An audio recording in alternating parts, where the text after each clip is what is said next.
Melissa Harrison here for the Media Project podcast, Religion Unplugged. And joining me in the studio today, Emeke Izeze. He is was the managing director of the Guardian newspaper in Lagos, Nigeria. He is currently serving as a board member for that company.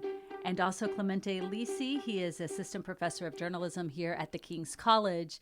Emeke, you're in town for the Media Project board meeting, our annual board meeting here in New York. Welcome to our podcast. Thank you for having me.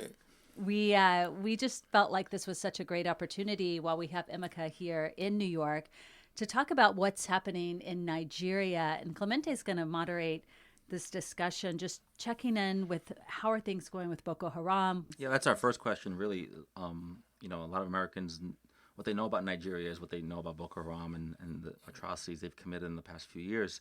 But we seem not to be hearing about them much in the news, at least internationally.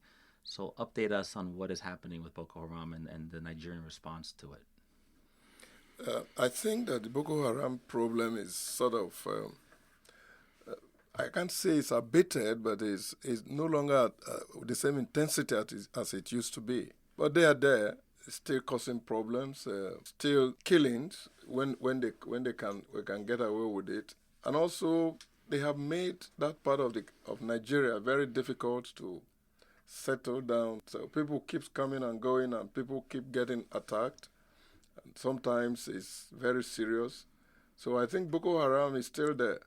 Maybe not as vibrant as it used to be, but it's not defeated yet. Right. So you're saying they're still killing. Do you consider this sort of the new normal in Nigeria? And do you liken it to maybe organized crime, the mafia, the way they act within the country? No, Boko Haram is there. It's a sort of new normal in that part of the country. It's a very small enclave in the northeast of Nigeria, bordering a bit of Cameroon Republic and a bit of Chad Republic as well. And it's sort of a new normal, and the operations tend to get into some of those neighboring countries also. So it's not just operating within Nigeria.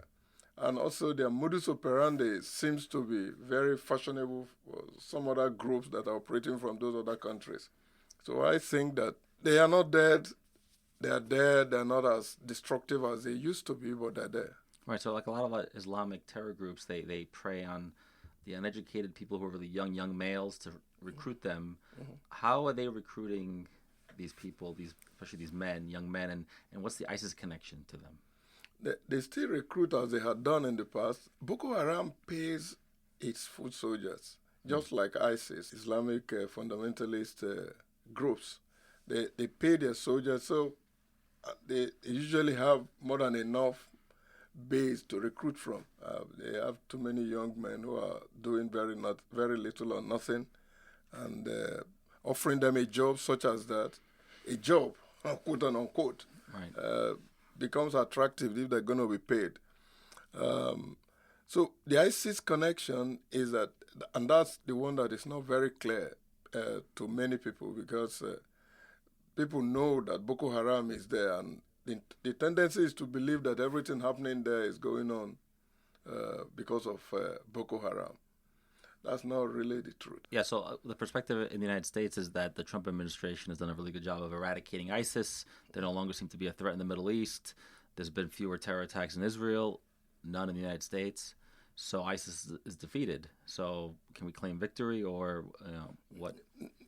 That would be premature in my view. ISIS in the Middle East is not dead.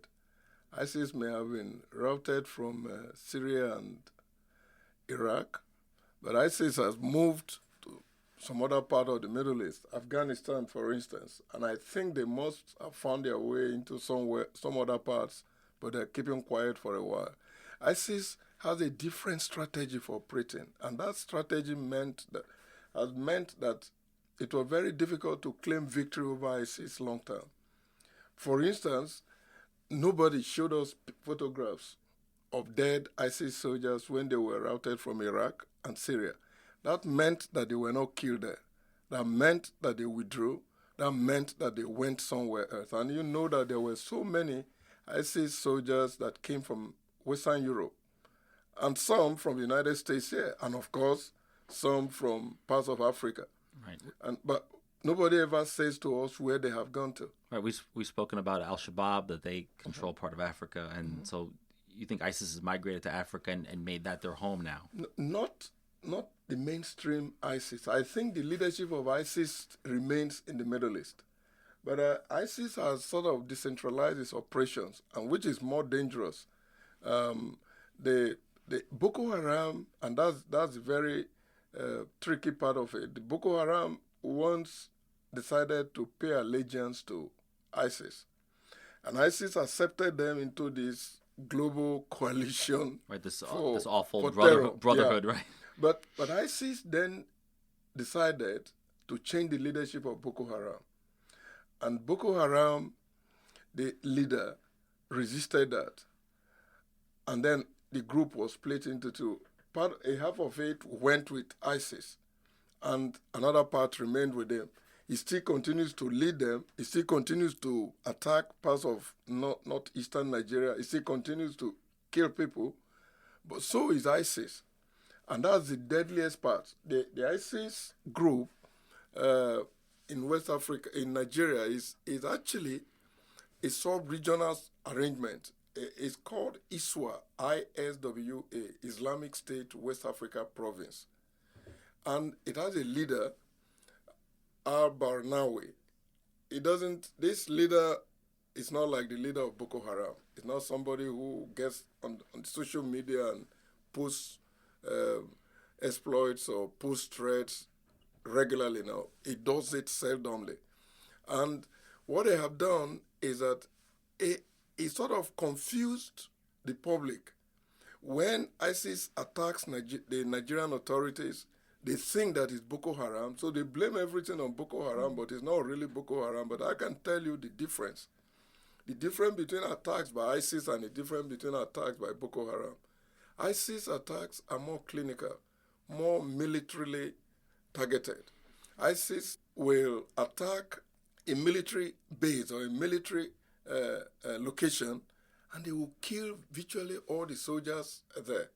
These are obviously trained fighters. In fact, some estimates say that since the beginning of the year, several hundred Nigerian troops had been killed. Those are not being done by Boko Haram. Boko Haram doesn't have the wherewithal to attack military formation, doesn't have the expertise to attack military formations. But ISIS does that and has been doing that. And ISIS is also getting involved in kidnapping.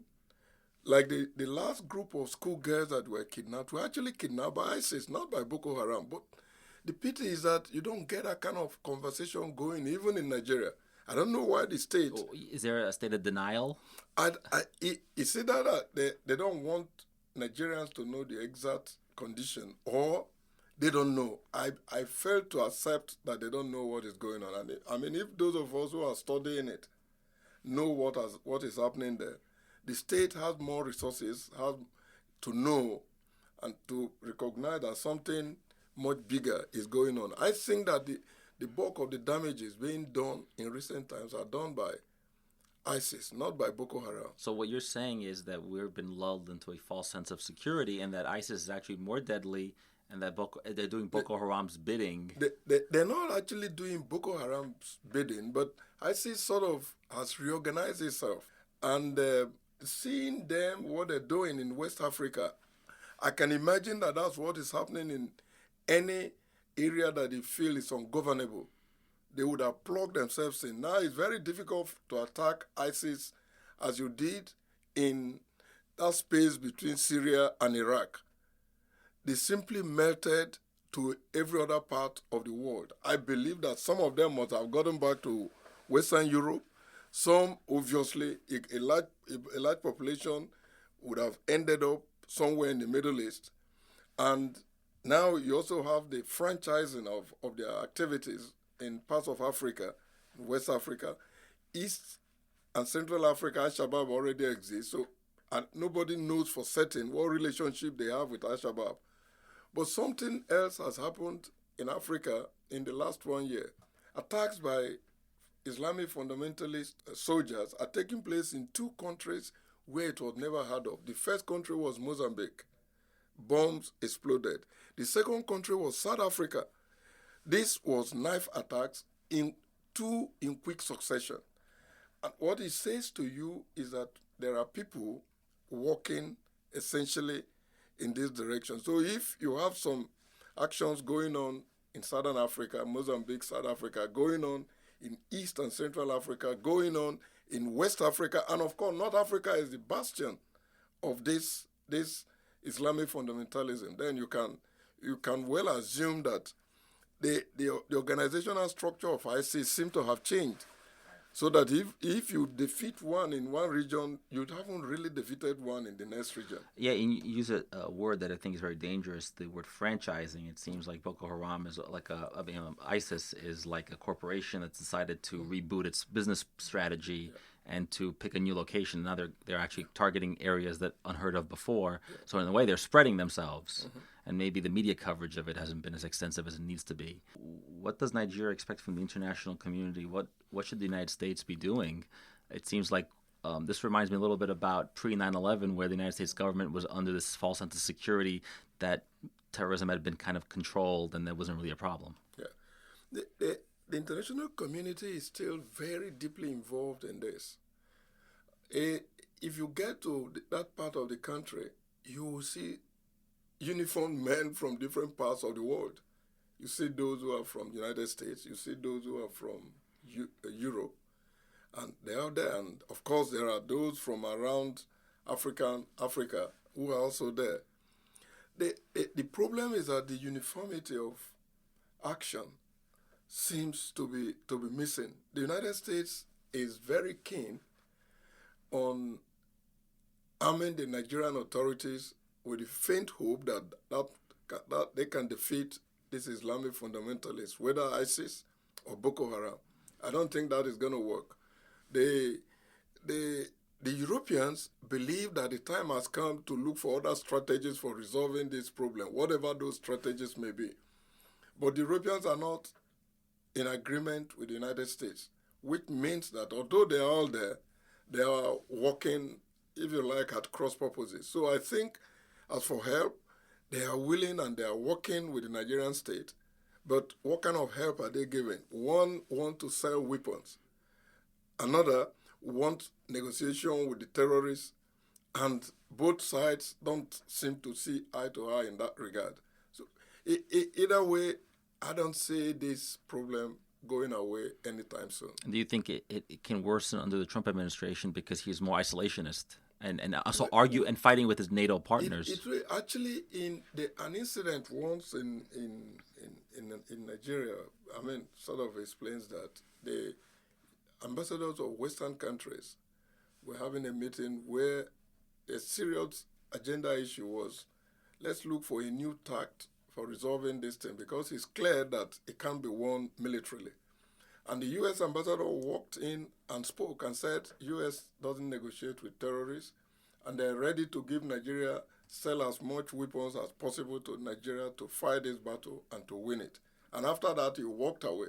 That sounds like American strategy of the last 50 years. That's really been the strategy. And so he's beginning to sort of create a chasm between them and Europeans on what strategy to adopt in tackling not just ISIS, because ISIS, the one we're dealing with now, is not just on Nigeria, it's actually in West Africa. And it's called Islamic State West Africa Province. And Al-Shabaab is in East and Central Africa. And I just told you that things are beginning to happen in Southern Africa. That simply means that the North Africa had been gone long ago. Right. Firmly under the control. Libya, you know the problem we have in Libya and today. Egypt, Algeria. Right. Tunisia even. Right. So you then find the entire continent sort of balkanized by these groups. And in between, the last time we did some count, there were no fewer than 14 to 15 Islamic terrorist groups operating in Africa, different ones. What they do is that sometimes they start working together. But clearly the problem is there. And the United States will have to reassess and re-examine the strategies to adopt. I think the Europeans will have to reassess the strategies to adopt, because it's not really an African problem alone. eventually it will get closer to Europe through the Mediterranean. It always gets there. Right, so let's talk about that a little bit. So there's a big migrant crisis that comes from sub-Saharan Africa. It goes through North Africa, then it comes in through Italy, and then Germany or France and Spain. So the Europeans are aware of this, and I guess they're doing what Trump is trying to do here, which is trying to close off a border. It's hard to do that when you have water. So the Europeans are justified to be worried about people coming through their countries and not knowing if there's a mix. I really think that they contributed to the problem. If you shut out legal routes for migration, you're going to open up illegal routes for migration. People are going to find ways to move. People who will move. It doesn't matter. If you build a wall. And there's people in Libya making money on doing this. There big businesses have sprung up on account of this. Right. And they don't care whether most of the people are getting drowned in the Mediterranean. That's not their goal. The goal is to make money. Right. And they're making money. And then they are also dealing on slavery with some of those who couldn't cross. And those they could, they kept them and indentured turned them into servitude. slaves or sold them Right. out as slaves. So the Europeans, I think, should, and they have always been more liberal in that regard. It's just that recently everybody seems to have lost a sense of moderation isn't the word, but maybe a sense of reasonableness in this regard. From my understanding, no country can ever box itself out of the rest of the world. When people have to move, if they can't come through the legitimate ways, they're going to find the legitimate ways to come through. And a few may be killed, many may be killed, but some will keep entering. And if Europeans don't begin to review the migration policy into Europe in the sense in which they need some labor, Europeans, so that they will then be able to streamline the people who really go. The Europeans are going to end up forcing people to go through. And among those who will be going through the Mediterranean may actually be people who are not going there to do good things. Citizens of European nations were fighting with ISIS. They don't know all of them. Citizens of the United States were fighting with ISIS. Nobody knows all of them. You may track a few. And they will return from different countries. Some of them will end up in Europe, and from there they travel down to United States. You have no way of knowing where they're coming from. And they can sit down here quietly for a very long time, just as they can sit in parts of Europe quietly for a very long time without raising any dust until they are triggered to do that. Right. So if we've learned anything about Al Qaeda and ISIS, that they're willing to wait a long time. They're very patient and diligent in their attacks. So you're saying it's not a matter of if there will be an attack, but when? I think that it can be prevented if these countries do keep working on it. First, it's not to lull yourself into a sense of peace when you know that the enemy is not sleeping. So you don't get lulled into some fake peace. But I also think that new strategies ought to be adopted, because unlike before, when you know where they were based, you don't really know where they're based now. And if you say you find a few in some parts of West Africa, for all you care, you may find many in other parts of the world who are doing nothing now, but they're trained. They're highly trained. I just told you that each time they are attacked in our part of the world, they're very clinical. So you could see that these are not rabble-rousers. These are not people just who took weapons without very much training. These people have been trained, and they're hardened desert fighters. And so when they confront the authorities as they're doing, they tend to do some maximum damage on the authorities. So what, if you pull out your crystal ball, what do you think is going to happen in the next few years? I really think that the world eventually will have to find a new strategy for dealing with this new threat, because this is a new threat that is coming. It's not the same way as it was before. It's new because it's mostly going to look like home-built threats. And you have to find ways. I don't know how many can be monitored. I don't know how many can be followed. But it's going to take much more than that.